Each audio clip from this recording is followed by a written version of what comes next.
Bismillahirrahmanirrahim. Al-Quran, pengertian Al-Quran sendiri secara harfiah. Al-Quran berarti bacaan yang sempurna. Jumlah kosakata yang terdapat di dalamnya sebanyak 77.439 yang tersusun dari 323.015 huruf. Uniknya, seluruh kosakatanya memiliki jumlah yang seimbang antara sinonim dan antonimnya. Di antaranya kata akhirat terulang sejumlah 115 kali sebanyak kata dunia. Kata hayat seimbang dengan kata maut yang disebutkan sebanyak 145 kali. Kata malaikat berjumlah sama dengan penyebutan kata syaitan sebanyak 88 kali. Dan kata tumakninah dalam arti ketenangan terulang dalam jumlah yang sama dengan kata dhiq atau kecemasan sebanyak 13 kali. Adapun secara istilah, Al-Quran adalah firman Allah yang bersifat mukjizat yang diturunkan kepada Nabi dan Rasul terakhir melalui perantara malaikat Jibril. Ditulis dalam berbagai mushaf, disampaikan kepada kita secara mutawatir, bernilai ibadah bagi pembacanya, dan diawali dengan surat Al-Fatihah dan diakhiri dengan surat An-Nas. Definisi ini adalah definisi yang juga disampaikan mayoritas ulama karena dianggap komprehensif dan mengandung seluruh unsur yang dapat menjelaskan Al-Quran.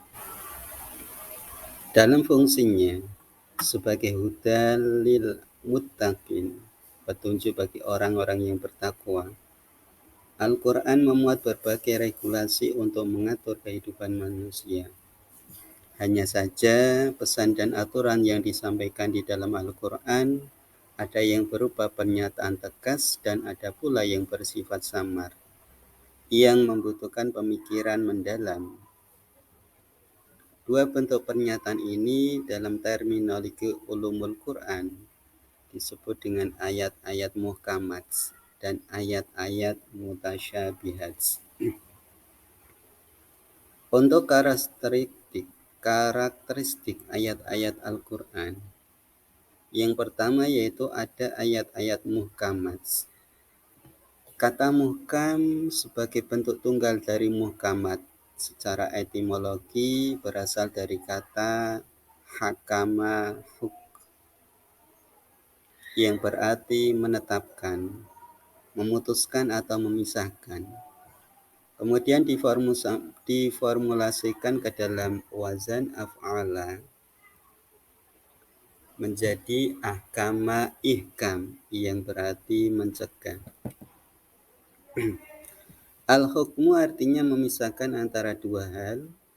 Jika seseorang dikatakan hakim, maka karena ia mencegah kezaliman dan memisahkan antara dua orang yang berselisih serta membedakan antara yang benar dan salah. Menurut Manna Al-Qattan, secara terminologi, muhkam adalah ayat yang mudah diketahui maksudnya, mengandung satu makna dan dapat diketahui secara langsung tanpa memerlukan keterangan lain. Jadi ayat-ayat muhkamat adalah ayat-ayat yang mengandung makna yang kokoh, jelas, dan fasih. Pengertian muhkam ini menjadi sifat Al-Quran yang disebutkan dalam surat Al-Hud ayat 1 yang artinya Alif Lam Ra. Inilah kitab yang ayat-ayatnya disusun dengan rapi, kemudian dijelaskan secara terperinci, yang diturunkan dari sisi Tuhan yang maha bijaksana dan maha tahu. Yang kedua, ayat-ayat mutasyabihat. Secara harfiah, mutasyabih yang merupakan bentuk tunggal dari kata mutasyabihat berasal dari kata syabaha yang berarti serupa. Subha, bentuk nomina dari sabaha, adalah keadaan tentang satu dari dua hal yang tidak dapat dibedakan dari lainnya karena ada kemiripan di antara keduanya secara konkret atau abstrak. Makna ini sejalan dengan sifat kedua Al-Quran, yaitu kitaban mutasyabihan. Sebagaimana disebut dalam Al-Zumar, yang artinya Allah telah menurunkan perkataan yang paling baik, yaitu Al-Quran yang serupa. Ayat-ayatnya lagi berulang-ulang. Gemetar karenanya kulit orang-orang yang takut kepada Tuhannya. Kemudian menjadi tenang kulit dan hati mereka ketika mengingat Allah. Itulah petunjuk Allah. Dengan kitab itu Dia memberi petunjuk kepada siapa yang Dia kehendaki. Dan barang siapa dibiarkan sesat oleh Allah, maka tidak seorang pun yang dapat memberi petunjuk. Nah, dengan demikian, ayat-ayat yang mutasyabihat adalah ayat-ayat yang maknanya tidak atau belum jelas. Dan untuk memastikannya, tidak ditemukan dalil yang kuat. Dari itu, para ulama menyebut ayat-ayat mutasyabihat secara ringkas dengan ungkapan hanya Allah yang mengetahui maknanya.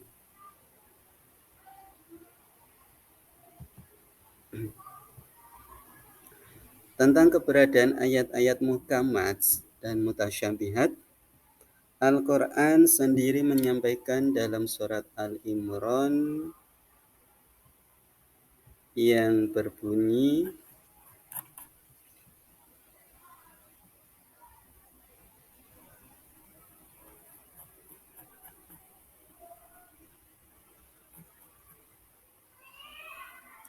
Walladzi anzala 'alaikal kitaba minhu ayatun muhkamat hunna ummul kitabi wa ukharu mutasyabihat ila akhirih, yang mana artinya adalah Dialah yang menurunkan Alkitab yaitu Al-Quran kepada kamu. Di antara isinya ada ayat-ayat yang muhkamat, itulah pokok-pokok isi Al-Quran, dan yang lain ayat-ayat mutasyabihat. Adapun orang yang dalam hatinya condong kepada kesesatan, maka mereka mengikuti sebagian ayat-ayat yang mutasyabihat daripadanya untuk menimbulkan fitnah, untuk mencari-cari takwilnya. Padahal tidak ada yang mengetahui takwilnya melainkan Allah. Dan orang-orang yang mendalami ilmunya berkata, kami beriman kepada ayat-ayat yang mutasyabihat. Semuanya itu dari sisi Tuhan kami dan tidak dapat mengambil pelajaran daripadanya melainkan orang-orang yang berakal. Kemudian berkenaan dengan kategorisasi ayat-ayat muhkamat dan ayat-ayat mutasyabihat, para ulama berbeda pendapat dalam menentukannya. Bisa jadi satu ayat dikategorikan sebagai ayat muhkamat oleh sebagian ulama, sementara mutasyabihat oleh ulama lain, seperti ayat tentang jannah dan nar, yaitu surga dan neraka. Mayoritas menggolongkannya ke dalam ayat muhkamat, sementara bagi kelompok batiniun mengkategorikannya ke dalam mutasyabihat. Karena kenapa? Karena narasi tentang surga dan neraka adalah bentuk metafora. Perbedaan pandangan tersebut tentu didasari atas perbedaan tentang definisi dan kriteria ayat muhkamat dan mutasyabihat. Sebagaimana Al-Zamakshari, ya, Al-Zamakhsyari menggariskan tentang kriteria ayat-ayat yang tergolong muhkamat. Muhkamat adalah ayat-ayat yang berhubungan erat dengan hakikat atau realitas. Sedangkan mutasyabihat adalah ayat-ayat yang membutuhkan penelitian atau tahqiqat. Nah, secara lebih spesifik, Al-Raghib Al-Asfahani membuat kriteria bagi ayat-ayat mutasyabihat. Ayat-ayat mutasyabihat adalah ayat yang tidak diketahui hakikat maknanya, hakikat artinya, seperti ayat seputar kiamat dan ayat-ayat yang hanya bisa diketahui maknanya dengan bantuan ayat muhkamat. Hadis sahih atau disiplin ilmu lain seperti ayat yang lafalnya terlihat aneh dan hukum-hukumnya tertutup. Sementara ayat-ayat muhkamat menurutnya adalah ayat-ayat yang tidak termasuk ke dalam kategori mutasyabihat. Sekalipun terdapat ayat yang telah terang maknanya dan di saat yang bersamaan masih terdapat yang samar maksudnya. Namun, bisa dipastikan bahwa kebenaran Al-Quran bersifat absolut atau mutlak. Kemutlakan ini akan berubah menjadi relatif ketika sudah menjadi pemahaman manusia. Dari itu, perlu diketahui bahwa upaya memahami kandungan Al-Quran terdapat beberapa metode, yaitu antara lain tafsir, kemudian takwil, dan terjemah. Walaupun terjemah bukan merupakan metode memahami Al-Quran, karena hanya sebatas pengalih bahasan, tetapi terjemah dianggap sebagai salah satu upaya untuk mengantarkan pemahaman dasar dari Al-Quran bagi orang awam seperti kita ini. Nah, dari tafsir sendiri, pengertiannya menurut bahasa kata tafsir itu diambil dari kata fassara tafsir yang berarti menjelaskan. Pengertian tafsir menurut bahasa juga bermakna al-idah, menjelaskan. Al-bayan, menerangkan. Ada lagi al-kashf, menyingkapkan. Sedangkan secara terminologi terdapat beberapa pendapat, salah satunya menurut Subhi al-Shalih, ya, yang mendefinisikan tafsir sebagai berikut. Ilmun yu'rafu bihi fahmu kitabillahil manazzal ala nabiyhi Muhammad sallallahu alaihi wasallam wa bayani ma'anihi wa istikhraji kamihi wa hikami. Kalau tidak salah artinya itu sebuah disiplin, ya, yang digunakan untuk memahami kitabullah atau kitabnya Allah yang diturunkan kepada Nabi, kemudian menerangkan makna-maknanya serta menggali hukum-hukum dan hikmah-hikmahnya. Nah, definisi lain tentang tafsir dikemukakan pula oleh Ali Al-Sobuni, ya, bahwa tafsir adalah ilmu yang membahas tentang Al-Quran dari segi pengertiannya terhadap maksud Allah sesuai dengan kemampuan manusia. Pendapat senada disampaikan oleh Al-Kilabi bahwa tafsir adalah menjelaskan Al-Quran, menerangkan maknanya dan menjelaskan apa yang dikehendaki dengan nasnya atau dengan isyaratnya atau tujuannya. Demikian juga menurut Syekh Al-Jazairi, ya, tafsir pada hakikatnya adalah menjelaskan lafaz yang suka dipahami oleh pendengar dengan mengemukakan lafaz sinonimnya atau padan katanya, ya, atau makna yang mendekatinya, atau dengan jalan mengemukakan salah satu dilalah lafaz tersebut. Berdasarkan beberapa definisi di atas, kita atau menafsirkan Al-Quran berarti upaya mengungkap maksud dari Al-Quran, baik ayat per ayat, surat per surat, maupun tema per tema yang dapat digali dari susunan bahasanya. Dan lafaz-lafaz yang digunakan serta seluk-beluk yang berhubungan dengannya. Seluk-beluk yang dimaksud adalah terkait dengan ulumul Quran, yang meliputi asbabun nuzul, kemudian makiyah dan madaniyah, ilmu qiraat, nasih, wa mansukh, dan seterusnya.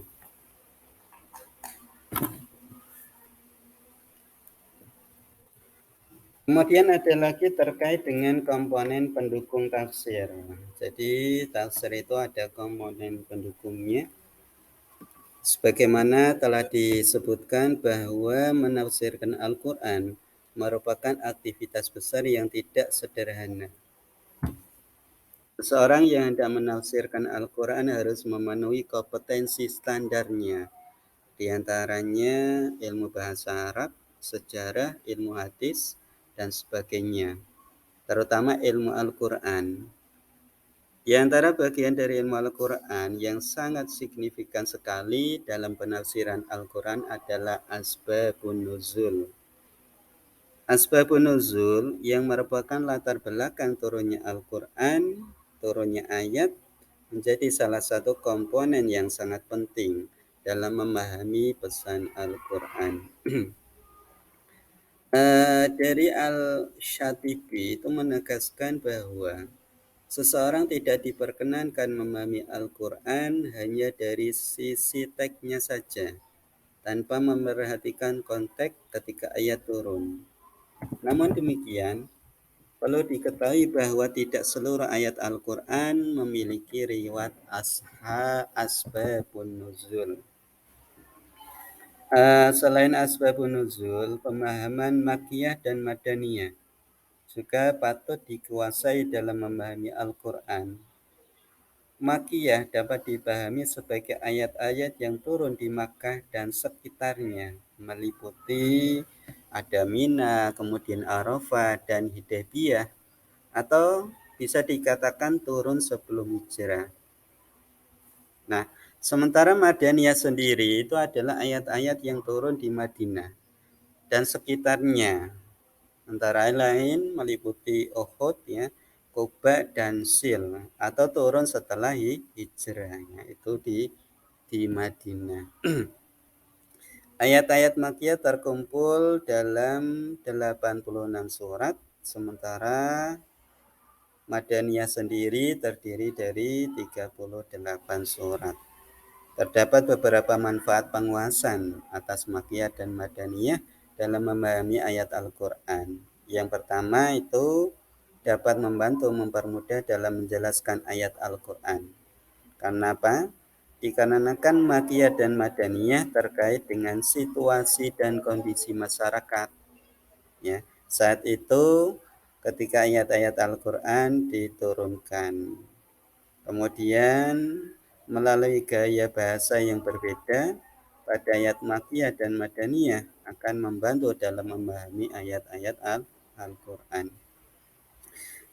Sekaligus memberikan indikasi perbedaan karakteristik masyarakat.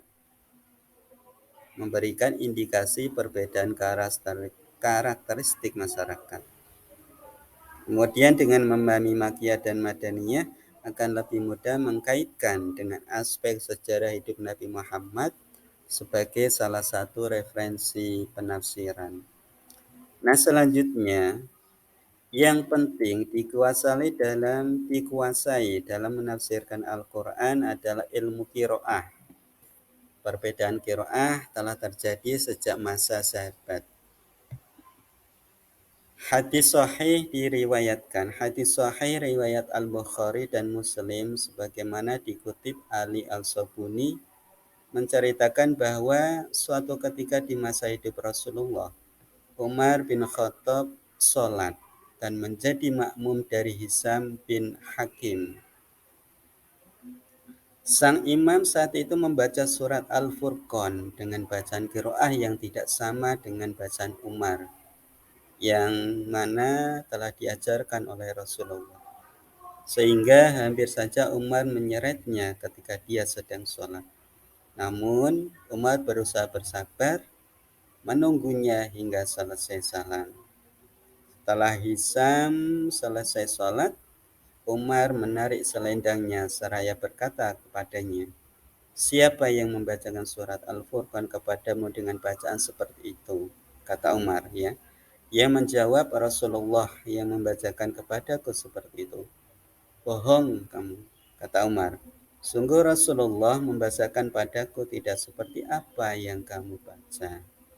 Kemudian Umar membawanya untuk menghadap Rasul. Setelah keduanya diperintah membaca surat Al-Furqan, kemudian Rasul membenarkan bacaan keduanya sambil bersabda, seperti itulah bacaan Al-Quran diturunkan. Kemudian Rasul pun mengatakan, sesungguhnya Al-Quran diturunkan dalam 7 huruf. Maka bacalah dengan yang memudahkan bagimu. Atau Al-Quran itu diturunkan dalam 7 qiraah bacaan. Riwayat ini jelas menggambarkan bahwa Al-Quran dapat dibaca dengan berbagai cara sesuai riwayat qiraah yang sahih atau dibenarkan. Namun, apakah itu semata hanya berbeda dalam hal cara pembacaannya tanpa berpengaruh terhadap pemaknaan? Berikut ya kita pahami dengan disertai contohnya. Contoh penafsiran, qiraah sebenarnya tidak hanya berkutat dalam perbedaan bacaan Al-Quran dari segi dialek saja. Namun terdapat juga perbedaan qiraah yang mempengaruhi perbedaan makna lafaz, sehingga menjadi penting memahami bagi seorang mufassir. Di antaranya memahami perbedaan qiraah yang mempengaruhi makna. Dapat mengetahui adanya 2 hukum yang berbeda, misalnya pada surat Al-Baqarah ya, wala taqrabuhunna hatta yadhurn, yang artinya dengan janganlah kamu mendekati mereka sebelum mereka suci. Fakhruddin Al-Razi menyebutkan dalam tafsirnya Mafati Al-Ghaib atau dikenal dengan tafsir Al-Kabir bahwa para imam qiraah berbeda pendapat tentang cara membaca yadhurn pada ayat ini. Berada di barisan pertama adalah Imam Ibnu Katsir, Nafi, kemudian ada Abu Amr, Ibnu Amr, Yakub Al-Hadrami ya, dan Abu Bakar dari Asyim yang membacanya dengan bunyi yadhurna. Cara pertama ini adalah yang lazim kita gunakan.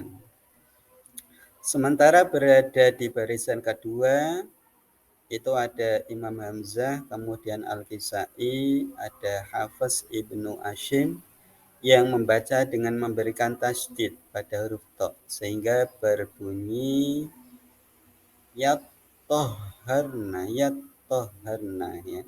Yatoharna. Dua cara yang berbeda ini memberikan pengaruh yang cukup berarti terhadap pemaknaannya. Sedangkan kata yadhurna ya, dengan cara baca pertama berarti wanita haid, boleh didekati apabila berhenti haidnya. Sedangkan bacanya toharna dengan cara kedua menunjukkan bahwa wanita haid baru boleh didekati setelah mereka bersuci atau mandi. Dari 2 qiraah ini dapat dipahami bahwa wanita haid boleh didekati setelah berhenti haidnya dan telah mandi. Demikian juga dalam memahami qiraah yang memiliki 2 wajah seperti pada surat Al-Maidah ya, ayat 6 dalam kaitannya dengan wudu. Falsilu wujahakum wa aydiyakum ilal marafiqi wamsahu bi ru'usikum wa arjilakum ilal ka'bain. Maka basuhlah mukamu dan tanganmu sampai dengan siku, dan usaplah kepalamu dan basuhlah kakimu sampai dengan kedua mata kaki. Kata wa arjulakum dibaca fathah lamnya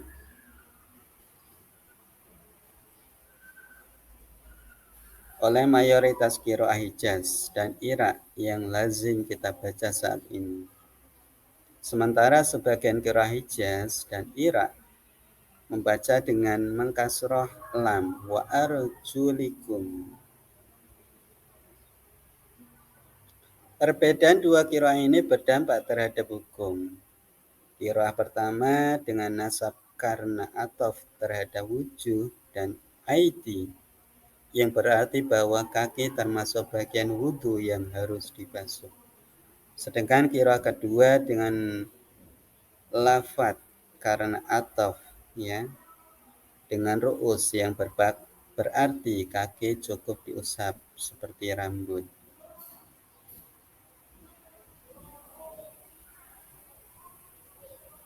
Dari dua qiraah ini dapat dipahami bahwa salah satu rukun wudhu adalah membasuh kaki. Tetapi membasuh kaki dapat diubah dengan mengusapnya bagi orang yang memakai khuffah, semacam sepatu pada zaman dahulu, ya. Ketika bagi orang yang berperjalanan. Pengetahuan seperti ini tidak mungkin diketahui oleh seseorang yang tidak mengenal tentang ilmu qiraah. Karena itu pengetahuan ilmu qiraah dan ilmu lain dari ulumul Quran selain ilmu bahasa Arab dan yang lainnya menjadi kemampuan dasar bagi seorang mufassir dalam menjelaskan ayat-ayat Al-Quran agar di dalam penafsirannya dapat terhindar dari kemungkinan terjadi kesalahan. Kemudian ada takwil. Takwil yang kemudian diserap ke dalam bahasa Indonesia menjadi takwil. Menurut bahasa berasal dari kata awwala yu'awwilu takwil, yang memiliki makna al-ruju' atau al-aud, yang berarti kembali. Al-Quran menggunakan kata ini sebanyak 16 kali dalam 7 surat dan 15 ayat, ya. Kata ta'wil digunakan dalam menjelaskan maksud sebuah peristiwa atau kisah. Misalnya kisah Nabi Yusuf ayat 100 menjelaskan peristiwa tunduknya keluarga dan saudaranya kepada Yusuf. Dinyatakan dengan kalimat hadza ta'wilu ru'yaya min qabl qad ja'ala rabbi haqqan. Ini adalah takwil mimpiku sebelumnya. Sungguh Tuhan telah menjadikan mimpiku menjadi kenyataan. Nah, demikian juga pada surat Al-Kahfi ayat 78 tentang kisah seorang hamba Allah yang diberi ilmu dari sisinya mengatakan kepada Nabi Musa dengan kalimat, ya, Sa'unabbiuka bita'wili ma lam tastati alaihi sabran. Aku akan menjelaskan takwil sesuatu yang engkau tidak dapat bersikap sabar terhadapnya. Memperhatikan penggunaan kata takwil di dalam Al-Quran, maka secara terminologi Al-Jurjani dalam kitab At-Ta'rifatnya memberikan definisi takwil sebagai berikut, ya. Mengalihkan lafaz dari maknanya yang tampak kepada makna tersembunyi yang dikandung olehnya selama makna yang dimaksud tersebut dipandang sesuai dengan Al-Quran dan As-Sunnah. Kemudian ada lagi ketentuan takwil. Nah, itu sedikit kaitannya dengan apa itu definisi atau Al-Quran dan metode memahami. Mudah-mudahan bisa dimengerti dan dipahami sesuai pemahaman yang benar-benar, ya, sesuai dari syariat Al-Quran. Terima kasih. Assalamualaikum warahmatullahi wabarakatuh.